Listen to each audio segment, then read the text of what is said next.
Duyuyor musunuz? Bu bir asır öncesinin 1929 İstanbul'unun ritmi.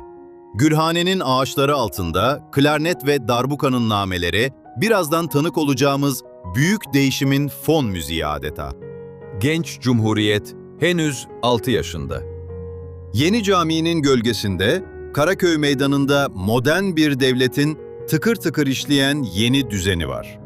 Şık üniformasıyla trafiği bir orkestra şefi gibi yöneten polis memuru, arka arkaya süzülen ikonik kırmızı tramvaylar. Şehrin damarlarında hızlanmaya başlayan bir kan akışı bu. Kıyıdan çıkıp şehrin kalbine, dar sokaklara dalıyoruz. Galata Kulesi'ne tırmanan yüksek kaldırımın dik yokuşunda geçmişin izleri var. Tepemizi bir ağ gibi saran tramvay telleri, şehrin elektrikle, modern dünyayla bağlanan sinir uçları gibi. Ve işte Beyoğlu. İstiklal Caddesi'nde akan insan seli. Kıyafet inkılabının üzerinden sadece birkaç yıl geçmiş. Başlarda modern fötr şapkalar, kasketler, şık takımlar, Doğu'nun gizemiyle Batı'nın modernizminin İstanbul sokaklarındaki o kusursuz valsini izliyoruz.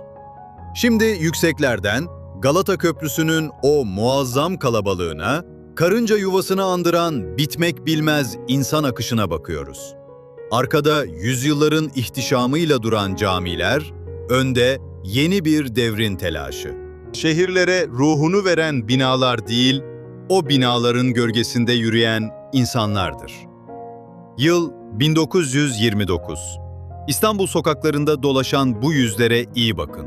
Çünkü onlar, koca bir imparatorluğun kapanışına ve gencecik bir cumhuriyetin doğuşuna kendi gözleriyle şahit olan o eşsiz nesil. Tarihi Yarımada'da Eminönü'nün dar sokaklarında ticaretin kalbi atıyor. Sırtında dünyanın yükünü taşıyan Galata hamalları, seyyar satıcılar, vitrinleri süsleyen yeni harflerle yazılmış tabelalar. Geleneksel olanla modern olanın o muazzam ve biraz da telaşlı çarpışması yaşanıyor. Ama asıl büyük devrim kılıklarda ve kıyafetlerde. Sokağın modası bir ülkenin vizyonunu anlatır. Fötr şapkaları ve şık takımlarıyla beyler ve en önemlisi sosyal hayatın tam merkezine özgür adımlarla yürüyen cumhuriyet kadınları. Tayörleri, zarif şapkaları ve kendilerinden emin duruşlarıyla yeni bir çağın kapılarını aralıyorlar. Zamanın eskisinden çok daha hızlı aktığı yıllar bunlar. Tramvaya yetişmeye çalışanlar, ellerinde gazeteleriyle vapura binenler. Kimse durmak istemiyor. Çünkü taze bir heyecan var havada. İlerlemek, yeniden inşa etmek, yeni bir dünyaya entegre olmak. Sokakların bu modern telaşından biraz uzaklaşıp denize baktığımızda ise İstanbul'un o değişmez, romantik yüzü karşılıyor bizi. Suyun üzerinde nazlı nazlı süzülen kayıklar, ağlarını çeken balıkçılar. Değişen dünyaya inat, asırlardır aynı şarkıyı mırıldanan Boğaziçi. Ve çocuklar. Belki de bu görüntülerin en kıymetli hazinesi onlar. O dönemin sokaklarında koşturan, kameraya merakla, biraz da şaşkınlıkla bakan bu çocuklar, Cumhuriyet'in ilk fidanları. Yarının Türkiye'sini inşa edecek, bu şehri geleceğe taşıyacak olan eller.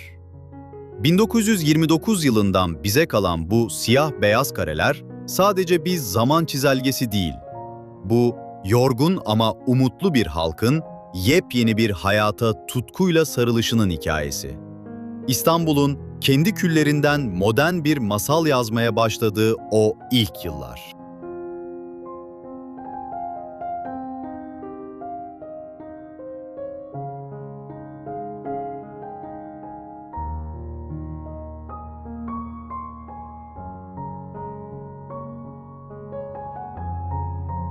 İstanbul'u İstanbul yapan sırrı sadece sokaklarında değil, sularında aramak gerekir. 1929'un o puslu gökyüzü altında, Marmara'nın serin sularında süzülen buharlı gemiler, koca bir tarihin ağırlığını taşıyor. Ufukta beliren o yalnız ve zarif silüet. Kız Kulesi. Asırlardır dalgalara göğüs geren bu efsanevi bekçi, imparatorlukların çöküşüne de, genç cumhuriyetin doğuşuna da aynı vakur sessizlikle şahitlik ediyor. Bir geminin güvertesinden Boğaziçi'nin kalbine doğru ilerliyoruz.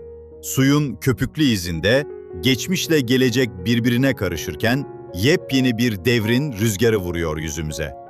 Kıyılara inci gibi dizilmiş, yorgun ama mağrur evler, sırtını İstanbul'un tepelerine yaslamış mahalleler. Denizin ortasındaki bu durmak bilmez hareketlilik, o yıllarda genç Türkiye'nin dünyaya açılan nefes borusu, durmaksızın atan kalbi adeta. Boğazın iki yakasında hayat akıp giderken, dalgaların ritmi şehrin değişen çehresine eşlik ediyor. Suyun üzerindeki her bir tekne, bu büyük kültürel dönüşümün sessiz birer figüranı ve suların içinden yükselen o muazzam zerafet. Dolmabahçe semalarında denize selam duran Bezmi-Alem Valide Sultan Camii. 1929'un İstanbul'u, siyah beyaz karelerin ardında bile o eşsiz ihtişamını korumaya devam ediyor.